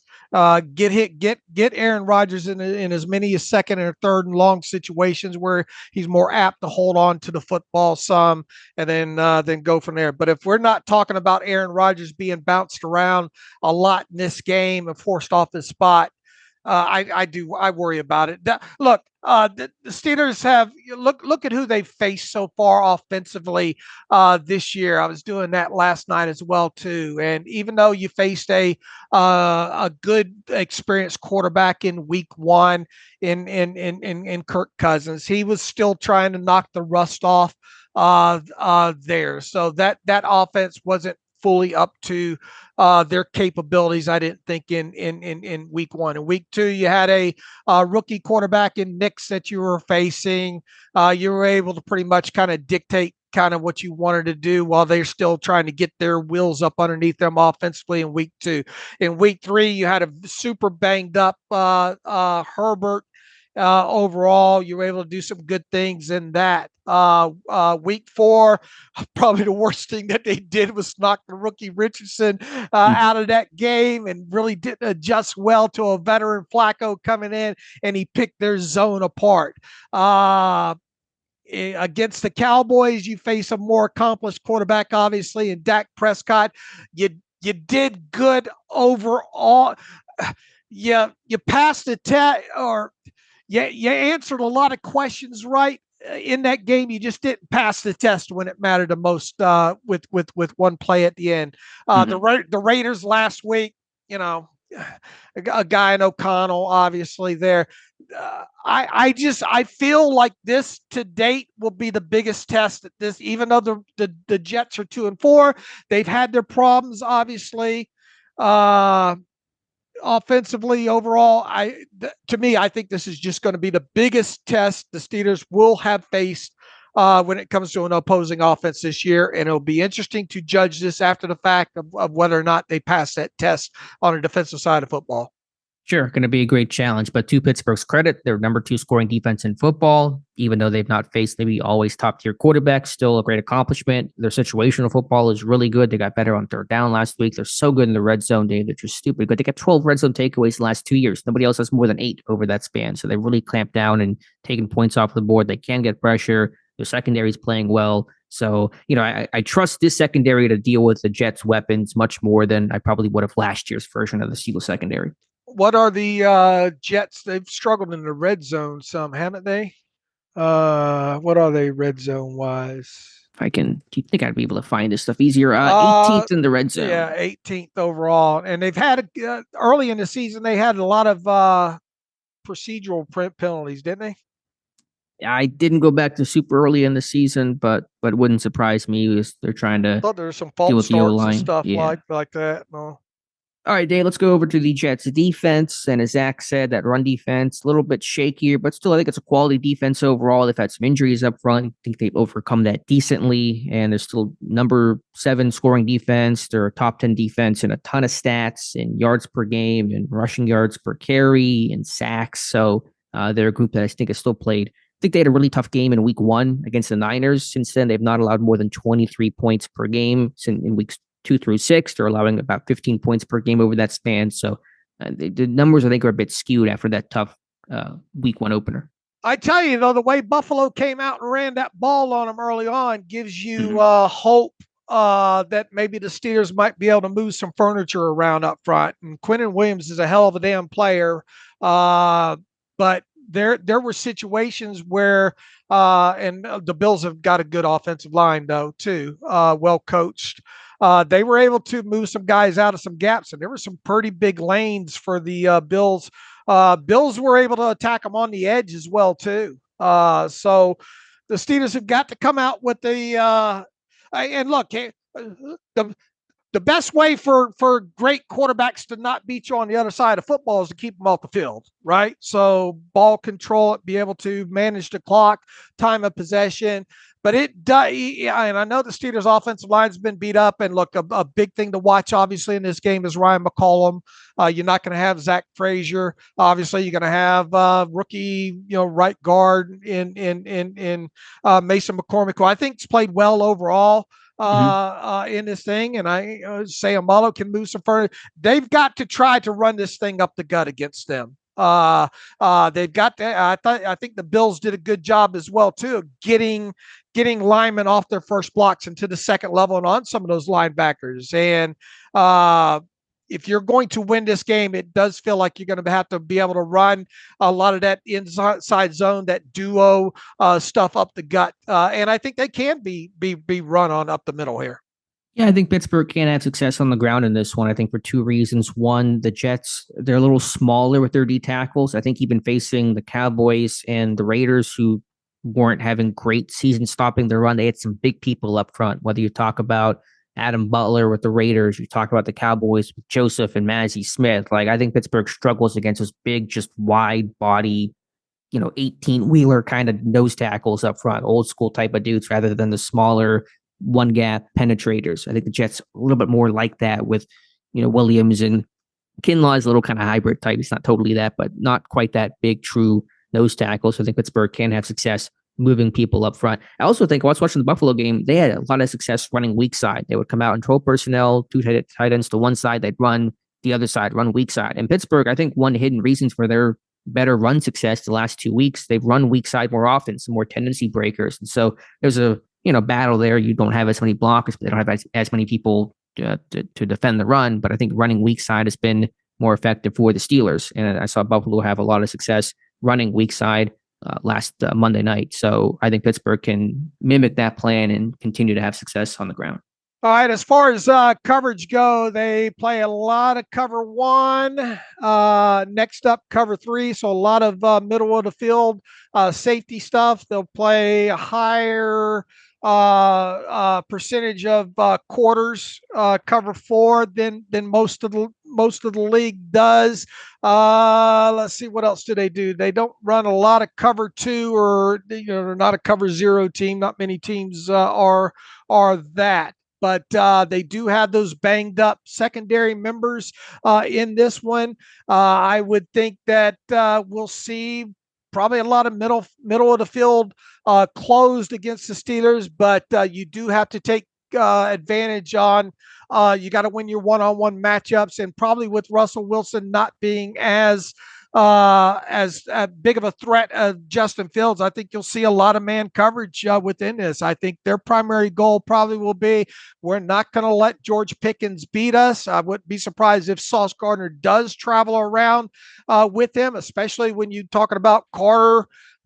We'll see what happens. It doesn't sound like Carter's going to play. It doesn't sound like DJ Reed's going to play in this. So you're going to have to look to guys, it feels like Pat Freiermuth and Calvin Austin III, who Calvin Austin III, as our Tom Mead showed in a nice film room this week, has been getting open in several situations here. So I think you have to pick your shots in singled up situations to make sure you get the ball to George Pickens enough where he's kind of happy in this game. But I think where a lot of the wins might have to be in the passing game are against whoever lines up at the opposite corner spot, and most definitely at the nickel spot. It was really interesting to hear Zach talk about the Jets don't like to travel that much. Gardner usually plays aside and Reed plays aside, how Pittsburgh used to pre-Joey Porter. And I think Pittsburgh, you have to do some fact finding early. Okay, is Gardner shadowing Pickens? Is it every down? Is it just third down? Is it only in outside? Is it when he's in the slot? I think you need to move Pickens around early, get him in different alignments to kind of do some fact finding to see what kind of game plan the Jets have vis-a-vis Sauce Gardner. Because if he's just shadowing him, it's a tough matchup. If he's not, then it's a matchup that you want to go after some of those backup corners that are pressing action because of those Jets injuries to the secondary. So I think that's kind of mission number one when it comes to the pass game in this one. Yeah, the Jets defense, despite having 20 sacks and being top 10 in a ton of categories, only 2 interceptions this year. They've not taken the football away a lot. And it's one of their, I think, slot corners that have had the interceptions. It's not Reed. It's not Sauce Gardner. So that's kind of interesting there. They play some variety of coverages. They mix things up pretty well. It's hard to get a real good read on kind of their personality in terms of down distance and 3x1 versus 2x2. I would just say on third down, watch out for some of those more exotic looks. They're going to use the P dropper and drop a D end out in the coverage sometimes. They're going to drop 8. They're going to line some of these guys off ball, Clemens and McDonald, and have them stand up. You're not quite sure who's going to stunt, who's going to drop, where they're going to rush from. So there's a little bit of creativity, I think, on third down you want to watch for, be able to identify. They have given up 3, 6, 8 pass completions of 20 yards or longer. One of those I think I pointed out to you earlier in the week when kibitzing with you was H. Leak to Kyle Juszczyk. And I know it's only been a couple of weeks since they ran that with Connor Hayward, but can you maybe mix that up? I mean, you might get Pruitt back this week. Can you mix up the personnel, go a different direction? Maybe use early in the game, line Pruitt or Hayward up in the backfield and run out of it a couple of times and maybe set them up for an H leak maybe in the second half of the game to see if you can get down the field that way. Yeah, you could. There's always a question when you have a play like that, a tendency breaker. How soon can you go back to it? If it was a little quick to do so, what if you get the right situation? If you feel like those guys have been super aggressive, then there's a possibility or some variation off of that. That's possible as well. I think the Jets overall have defended play action pretty well. Just kind of picked up on that on tape, but certainly there's a chance to get those guys once, and all you got to do is fool them once. You fool them once, get a big play that can be the difference in a game. Right. It feels like we're going to have to see assuming Russell Wilson starts, we're going to have to see the passing game go down the field some. And are you as concerned about that pass rush as you were earlier in the week after turning on the tape? I mean, the Jets have some talent. I mean, I think Williams is still definitely a player, especially when you don't have Zach Frazier in this one. I think Frazier's anchor in pass pro has been really good, especially the last couple of weeks or so. McDonald, to me, is a really fun athlete off the edge. If they get him on Broderick Jones some, there's a concern there. Yeah, I mean, it's not, there's a moderate level of concern, I guess you could say. I mean, obviously, McDonald's really ramped it up as far as a pass rusher, and he's going to be a handful for sure. But I think you did hit on a good point of the fact-finding mission with Pickens early in the game. Look, anytime you get him, especially if it's singled up on a guy not named Sauce Gardner, you try to get him the ball if you can. I think once again, this was one of my keys last week, man, try to get Georgia involved in this game somehow, some way earlier in the game, get them a couple of targets if you can. Even if you come out on this fact-finding mission though, and Gardner's not, following him around and they get a couple of completions to that, I would imagine that they would adjust on that. So your opportunity to get the ball to Pickens in this game might happen more earlier, especially if you can get some success doing that than later. But yeah, we have to see an uptick in explosive plays. It feels like down the field. We have to see Russell Wilson connect down the field more than Justin Fields has done so far. It does feel like the running game has to be there early for the Steelers to control the football, move the football. And then, as we pointed out, one of the other things we'll have circled is how does this team do with play action with Russell Wilson?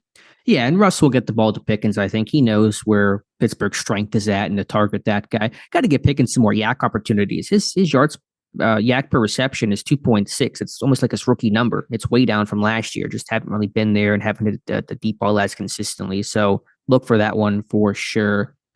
Just as we pointed out, 40 something yards of yak on 15 receptions last week, 3 point something yards after catch. We've got to see the yak go up. Yeah, we do. I think Arthur Smith actually had a good stat of the weird, and I'm just talking my head here. I think he said the Jets have allowed just one 300-yard passing game in the last 44 games, and that was Joe Flacco last year. So maybe not going to expect offensive explosion in this one, but can you get to 250 passing yards, a couple of touchdowns, no interceptions? That could be enough to get you the win. Yeah, and obviously don't turn the football over on the short field with a guy like Aaron Rodgers on the other side. I do think Pittsburgh has the edge on special teams. Their kicker, Greg Zuerlein, has really struggled. They brought in some kickers for a workout. I think Zuerlein's going to be their guy still for this week, but he missed, 2 last week against Buffalo in that close loss, and Boz has been literally on historic pace to set a record for most field goals made in a season, which is not maybe the stat that you would love to have as an offense, but it is a stat where they're currently at. So Pittsburgh, I think in the kicking game, hopefully will hold the edge. All right. Also, one last fun stat of the weird for you. I was researching this one last night, the rabbit holes that we go down. Do you know how many times that Mike Tomlin has coached against an interim head coach in his 17-year head coaching career? No, I do not. This will be only the third time he's ever faced an interim head coach. And he did not face one until 2022 when he faced two that year. And remember when the Colts hired Jeff Saturday, that crazy time? It was Saturday in 2022 and Steve Wilkes of the Panthers in 2022 in Pittsburgh won both of those games. So Mike Tomlin, you would think in the 17-year career, he would face more interim head coaches, this one and Jeff Ulbrich, but only the third time, although Tomlin is 2-0. I think what's happening was Pittsburgh would always play the Browns, and then they would fire the coach right after playing the Steelers. And so you would miss the interim coach because of that. But yeah, only the third time it's happened. Okay, interesting. And there was, as someone I'm sure will point out, as I wrote in an article that's upcoming, is that they faced a acting head coach in the 2020 Browns playoff loss against Mike Prefer and lost that game. But that was technically not an interim head coach. Obviously, real quick, one final note: the Steelers starting a new, yet another starting offensive line combination with Ryan McCollum being in there. So you do worry about a little bit of the continuity there, and Mike Tomlin's not going to use it as an excuse, yada yada. But I thought McCollum, for the snaps that he played in that game, coming in for Frazier last game, was okay, but that Quinnen Williams is a beast. Yeah, McCollum's going to be an X factor. I think in this one, you mentioned that a little bit earlier. How do you control the middle for the run game and pass pro, collapse in the pocket? You're going to force Russ to bail and have that interior A gap pressure. You don't want that. So it's going to be a tough 2 weeks. You got Williams this week, and I know we're looking ahead, but I think about Dexter Lawrence next week, Dave, against this interior line. That's going to be a huge challenge as well. All right. Any final notes on this game? I think that's all I got, Dave. We can make our picks for this one in a moment. But before we do that, let's make our picks for the rest of week number 7. All right, we will get started. Let me refresh the lines here. And we're both last 1-0. Yeah. I had a good feeling about the Broncos taking care of business last night. I did too, with Spencer Rattler at quarterback, and that way that Denver defense has played. And yeah, I had a good, that was, what did we say that closing line was? -2.5. 2.5. Denver, and we both were on Denver. So we Could have been 10.5 and wouldn't have mattered. Yeah. All right, Patriots overseas, right, against the Jaguars. The Jaguars are 6-point favorites against the Patriots. I'll take the Patriots. Drake May should play despite the knee injury, and it might be a long and maybe lonely flight back home if the Jaguars lose this one for Doug Peterson, who may be coaching for his job. So you're taking the Patriots? I'm taking the Patriots. I'll take the Jaguars. I'll lay the 6. I think they get it right there. Yeah, the Patriots are another team that's having to start yet another offensive line combination as well, too. They've been kind of decimated up front. Lions on the road against the Vikings. This should be a good one. Vikings laying 1.5 at home against the Lions. Yeah, going to be a really good battle in this one. I'll lean Lions. I'll take the Lions with you. They upset the Vikings. That would be the Vikings' first loss, right? Yes, they're still among the undefeated. All right, the Eagles on the road against the Giants. A return of Saquon Barkley. The Eagles are 3.5-point road favorites against the G-Men. Giants do get back Malik Neighbors, which will help a lot, but not enough. I'll take the Eagles. I'll take the Eagles as well, too. Lay to 3.5 points. The Titans on the road against the Buffalo Bills. The Bills are laying 9.5 against the Titans at home. It's a large line, but justifiable. Give me Buffalo. I'll take Buffalo, lay that big number as well, too. The Battle of Ohio. Cincinnati on the road against Cleveland. Joe Burrow's never beaten the Browns in Cleveland. Was that the stat, I think, of the week? The Bengals, however, laying 5.5 on the road against the Browns. Is Chubb coming back in this game, or is that a next week's thing? I think they are. I thought I read something where they think he's going to play. Yeah, I think so. But still, Burrow versus Watson, no Cooper. Give me the Bengals. Man, I hate to stay lock and step with you, but give me the Bengals lay to 5.5. The Texans on the road in what should be a good ball game against the Packers. The Packers are laying 3 at home against Texans. I've been on the Texans a lot this year. I'll switch it up. I'll go Green Bay. Yeah, I got to go Green Bay as well, too. I think at home will be the difference there. I'll lay the 3 points. Seahawks on the road, but we're not very entertaining today. Seahawks on the road, the Battle of the Birds against the Falcons. Falcons laying 3 at home. Yeah, this one a little tricky. Falcons are at home, you said? Mm-hmm. Give me Falcons so you can go Seattle. I'll take Seattle in the upset +3. Dolphins on the road against the Colts. The Colts are laying 3 at home. I guess Flacco's starting again, or has that been determined? No, I think it should be Richardson this week. Okay. Although they said it was going to be him last week and it ended up being Flacco. But I think, truthfully, it'll be Richardson this week. I will go with the Colts. I will go with the Colts later 3 points as well, too. Carolina Panthers on the road against the Commanders. The Commanders laying 8. Yeah, give me the Commanders. I'll take the Commanders, lay the 8 with you. The Rams at home against the Raiders.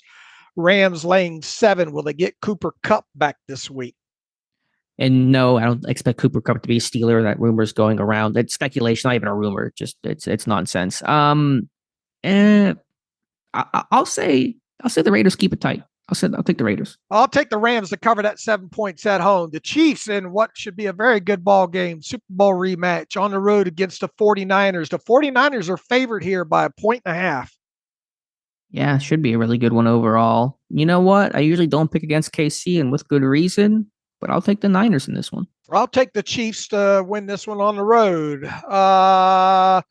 Monday night, the Ravens on the road against the Buccaneers. The Ravens are 3.5-point road favorites. Yeah, I think Tampa Bay's doing a nice job with the run game. I was a big Bucky Irving fan coming out of Oregon. He's running well this year, but the Ravens' run defense in general, is still so strong. Give me Baltimore. I think Baltimore's just a stronger team. I expect them to win this by a touchdown. I'll lay the 3.5 with you. The Chargers on the road against the Cardinals. The Chargers 2-point road favorites against the Cardinals. Yeah, Chargers defense been strong. I will take the Chargers. I'll take the Chargers laying 2 there. We're not different on many of these. We'll circle back to the Steelers hosting the Jets. This line, I think, was like a point before. The Steelers were like a point favorite before the Damontae Adams trade. Since the Damontae Adams trade, it moved to the Jets laying 1.5 on the road against the Steelers. I don't think it's moved much any since then. What say you? Yeah, it's interesting. How often has Pittsburgh had a winning record at home in prime time and been the underdogs? Might be a good stat of the weird. I'll have to pull up on this one. I mean, my track record the last couple weeks have been miserable. I mean, I picked them to beat the Raiders last week, but that's not exactly saying a whole lot on that one. I think Pittsburgh can run the ball. I think that is certainly a positive in their favor. They can have success in the run game. Looked better last week, but missing Zack Rosenblat will certainly be a hindrance in those efforts. I think this one could get weird. I think Aaron Rodgers, I know he's 40. I know he's not played great ball this year. I know he's been hurt in the knee issues and the protection, all those kinds of things, but it's just Aaron Rodgers, those great quarterbacks against a more static type Pittsburgh's defense that might be heavy in zone. This one, I think, will get a little high scoring, Dave. We don't talk about that too often. Short answer, I'll give my prediction. I got the Jets winning this one 31-27. Wow. Okay. You got a lot of points. The over-under on this is 38.5. Mm-hmm. I am worried about how the Steelers defense can handle. I mean, several factors here. Even though I think this is a right decision to go with Russell Wilson, I'm not planting my flag with how that outcome will be. I think they just deserve it to themselves to see if Russell Wilson can open up this offense passing game a little bit more at the risk of losing what Justin Fields offers you with the athleticism and the ability to run the ball. I wonder how they're going to be able to match up defensively against Jets offense overall. Are they going to be able to get enough pressure throughout the game and keep Aaron Rodgers behind the chains enough? Are they going to be able to hit him enough? Are they going to be able to put him on the ground enough? Those kind of things there. I worry about Beanie Bishop. Just a lot of the things that you said overall here. I think the Steelers will be able to move the ball a little bit more. I think they'll be able to put a few more points up on the board. But in the end, I don't think it's going to be enough. But I do have it a closer game, lower scoring game than you do. I have Jets 24, Steelers 23, a 1-point home loss against the Jets. That's the way I have this one going. We both picked the same outcome, I think, in every Steelers game this year. I'm waiting for the one time we're going to have the dividing lines, you and I.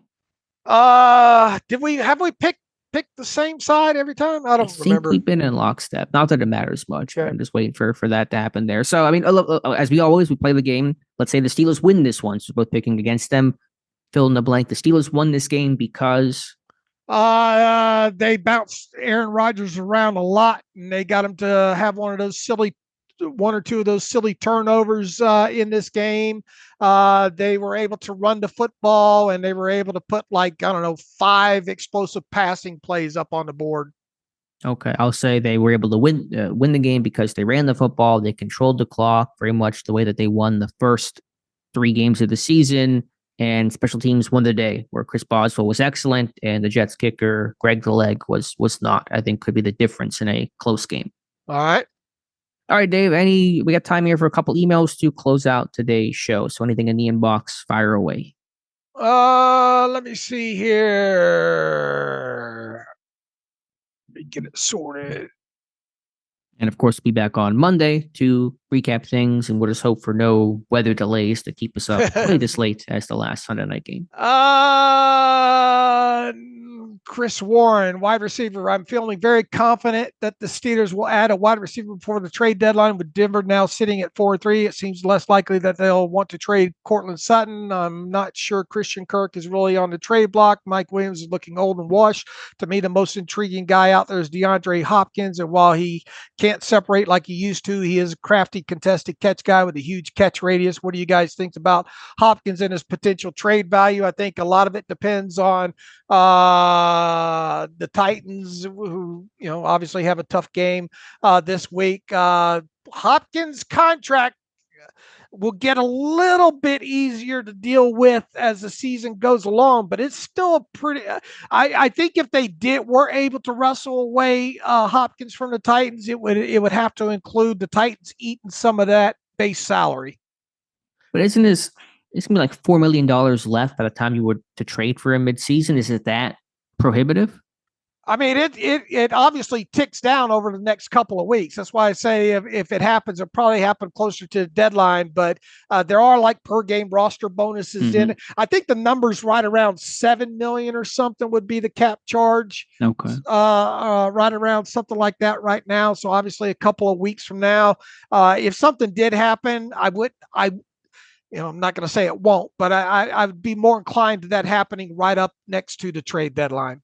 Yeah, that's fair. I know Jeremy Fowler had a little quip the other day that the Titans aren't eager to trade DeAndre Hopkins, but you get the deadline time. He's the free agent after this year. I think I said last time he was under contract next year. He's a straight free agent. So guys playing under half the snaps in their games. I mean, maybe he wants to be there and isn't fighting for a trade out. I get that, but I think you could get that guy if you gave a good offer. All right, this one's from Renee in Nashville, New Hampshire. It looks like here. Hi guys, and Dave. Glad your health are trending trending positively. It's hard to listen to the podcast as much as I do and not care about you. Well, thank you for that, Alex. I appreciated your human interest take. Is it because I'm a woman? I'm starting on the starting quarterback decision. I believe one of the reasons so many players want to be a Steeler is because they trust Tomlin to keep his word, which means if you earn the starter position and you were promised to start, you will. I don't think Russ and Sierra relocated to Pittsburgh because it's the glitziest place, much as I love and often miss the Burgh. So I do think that was a factor in the starting Russ decision. Wonder what you guys think of this analysis. Tomlin has been justifiably knocked by the fans, myself included, for doing just enough to finish with a good record in season, but taking risk to put us in a position for the postseason ? Not his strong suit. He's doing that now by risking a good team for a potential very good one. Can't say great. with our receiver room. So fans can't have it both ways. You can't blame him if this doesn't work out and also blame him for the good enough approach he's traditionally taken. Like Alex, I wasn't in favor of the decision, but I do appreciate the risk-taking aspect and hope it represents more than loyalty. I hope it also shows the ability for Tomlin to get outside his comfort zone, hoping it pays off. Yeah, I mean, a lot of validity, I think validity to kind of, because is this outside the box for Tomlin? It is, right? Yeah, I think when you agree, especially early in the season like this, as opposed to the whole Kenny Pickett thing late last season and all. Sure. Just remember, he was the rare head coach hire who had a franchise quarterback in his lap, and he got to roll that guy from 2007 to 2021. And everything since then has kind of been an unknown. That was the last thing he's really ever had to deal with, was finding a quarterback, because he already had a quarterback and there was just never any discussion about it for the majority of his tenure. And so you have to feel your way out and deal with different situations, drafting a guy, benching a guy, replacing a guy, all of the things that have happened since then, which has been a lot. So it's the one thing he's not really had to deal with. And so we're all kind of getting used to how he operates in these moments where there is no clear-cut answer, when it was just start Ben for 14 years. Look, I keep rolling back to what Thomas said the other day that we recapped there, those couple of key lines about, just has been good, not to be confused with great, and also saying we want, I forget what the line he said, we want to position ourselves. We want to be that team. We want to be that team. I hope this decision, and I would like to think that this decision is not made off of, well, Russell came here, we promised him to be, the starting. I'm hoping that and thinking that this decision was made because they think they can get better play overall out of the quarterback position and the offense as a whole, as opposed to what they've seen in the first 6 weeks here. Make no mistake about it, though. Even though I think at its core, this is at least a right exploratory move by Mike Tomlin to make. If this thing doesn't play out, regardless of how it looks, if it ends up in a loss, there's going to be a lot of consternation from the fan base. If this ends up in a rock fight 17-16 win, I think there's going to still be some hand wringing, especially if it doesn't look all that smooth on offense from people saying, look, we could have gotten the same thing with Fields here. And then obviously if it's lopsided, the offense don't put points up, Russell Wilson sacked 5 times, throws an interception, the Fangs are really going to be out. So it feels like this better be along the lines of like a 28-17 win for the fan base to be happy, if there is such a thing, right? But I mean, she makes a lot of great points here, and I think she's with you. She's not overly convinced that this is a right decision, but she does respect that it feels like Tomlin's going outside the box here. Yeah, you can certainly appreciate, and I can resonate with the comment of, hey, he's taking a risk to be more than what this team currently is, which is kind of what they've been as a team, with a pretty mediocre offense, good defense that's good enough to get in the playoffs, and then gets bounced in the wild card round against an offense that can put up points against a top tier type of quarterback. But as you said, the fans won't care about that. If you lose, you struggle. Those reasons, they will not appreciate the risk as much as maybe you and I can appreciate and understand that risk. And if they beat the Jets, then they're happy. But they lose to the Giants in week 8, they're mad, and we're back to the same, you should have played Fields conversation. So that's going to just end up happening, and then any loss, any negativity that Russell Wilson has will get scrutinized all the more. So it's a big risk here for Tomlin, but we'll just see how it pays off. Yeah. Let's see. Lane writes in, hope you guys are doing well, and thanks for all your hard work. There's no question the offense has struggled to move the ball down the field this year through the run game and passing game at times. I feel like the biggest problem is the offensive line. Some guys like Frazier, Sayamalo, and McCormick have played well, and even Dan Moore has had some decent showings, but I do not feel like they have played one one game collectively well, whether it be penalties or no holds in a running game or blown pass protection. He says it seems that we are always behind the sticks, and I feel like the O-line is mostly responsible. Just want to see where you guys come in on this. What would you say is the biggest problem with the offense? I think it's multi-tiered. I think you're right. While it's looked good at sometimes. Look, you have we just talked about, this, how many starting offensive line groups have you had throughout this thing?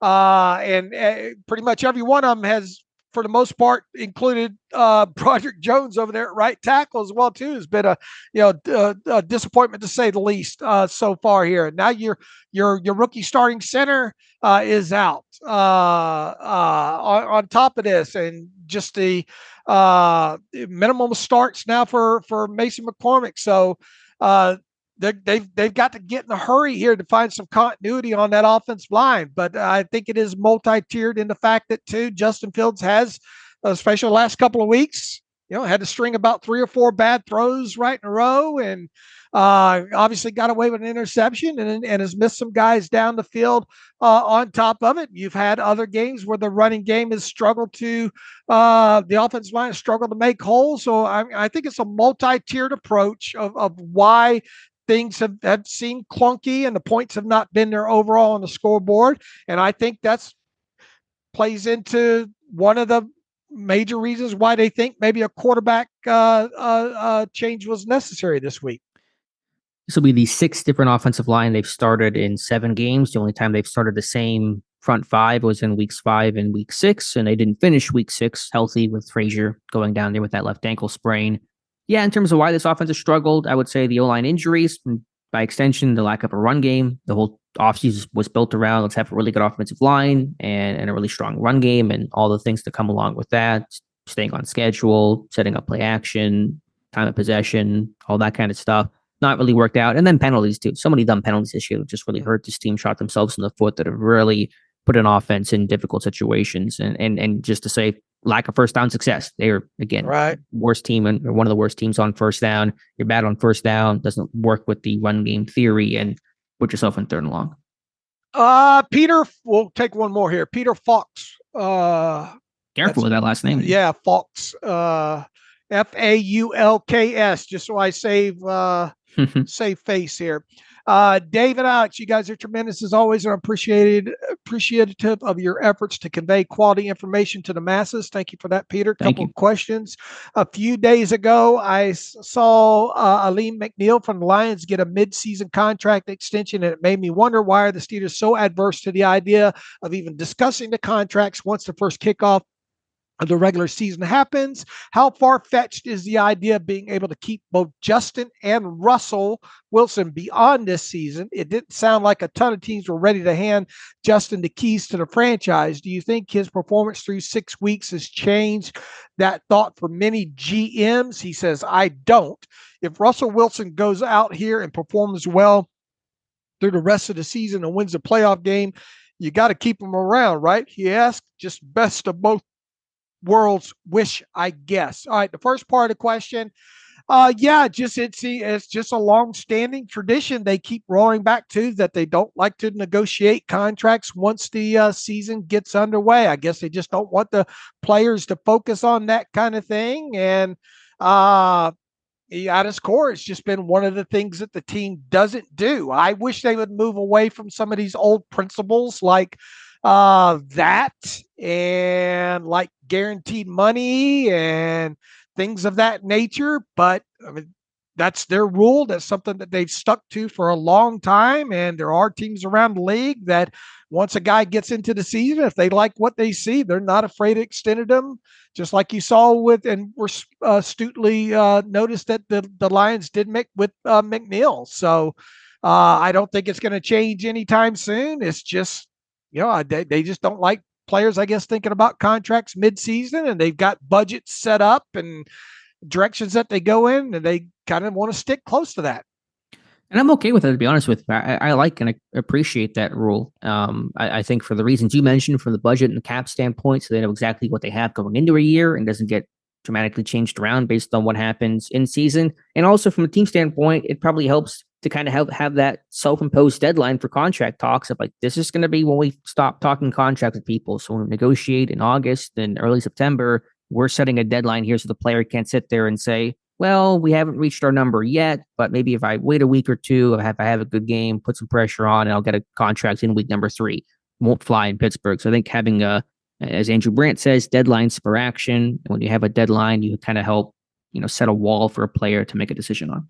All right. What about the second part of the question? Justin, keeping both Justin and Russell beyond this season. To me, that seems, the only way I could see that play out is if indeed Russell got in there starting this week and ran it out the rest of the way, had a good season, won a playoff game, and then, we see very little of Justin Fields the rest of the way, and he feels like maybe his best spot remains as a backup in Pittsburgh, at least for the short term, and maybe do a short 2-year deal with him. But it at its core, my gut feeling is that both these guys won't be on the roster, regardless of how this thing plays out on the field in 2025. It is really hard for me to see a scenario, even to imagine one where both are. I mean, what you laid out is probably the most likely, but even then, I think Fields has shown enough where some teams around the league will sit there and say, okay, Pittsburgh has really helped rehab this guy. And I'm sure they'll all say good things about him. And, obviously the teammates love him, the coaches love him, and all that kind of stuff. So I think he would get the chance to go somewhere else, and his market value would be more than what it was last year, which was a trade, wasn't free agency, and he wasn't having the success that he was having, he's had this year in Pittsburgh. So, yeah, really hard to see that scenario playing out. I think it's going to be one or the other in 2025. All right. Appreciate all the great emails. Got several more in here. We're up against it on time as usual with having a guest on and then trying to do a free full preview as best we can and all. So if you want to circle some of these back in the email machine, feel free to do so. We'll try to get to. There were a lot of familiar names in here that we get to a lot. I wanted to make sure we get some airtime to some of these people that don't email in all that frequent and all. So. All right, Alex, we will be back on Monday. Hopefully both of us are talking Monday with trying to talk around our foot in our mouth, talking about a Steelers win. But regardless of what happens, we'll recap it on very little sleep, and we'll see what happened and kind of go from there. But it'll be a quick weekend overall for us. And in the meantime, you can follow me on Twitter/X at Steelers Depot. Follow Alex at Alex_Kozora. Follow the show at Terrible Podcast. Email the show, theterriblepodcast@gmail.com. If you like what we do and want to donate, SteelersDepot.com, hit the donate button. Also, if you like an ad-free version of the site, SteelersDepot.com, hit the ad-free button. Follow the directions that way. The great scouting reports for the Jets game are up on Depot this morning. Get by and visit those. A lot of clips in there, a lot of great breakdowns by the crew. Appreciate that. We'll have obviously a lot of content rolling on through the weekend and ahead of the game on Sunday night as well too. We'll have discussion threads up during the game. Invite everybody to participate in those as well. But until Monday, as always, thanks for listening to the Terrible Podcast with Dave and Alex.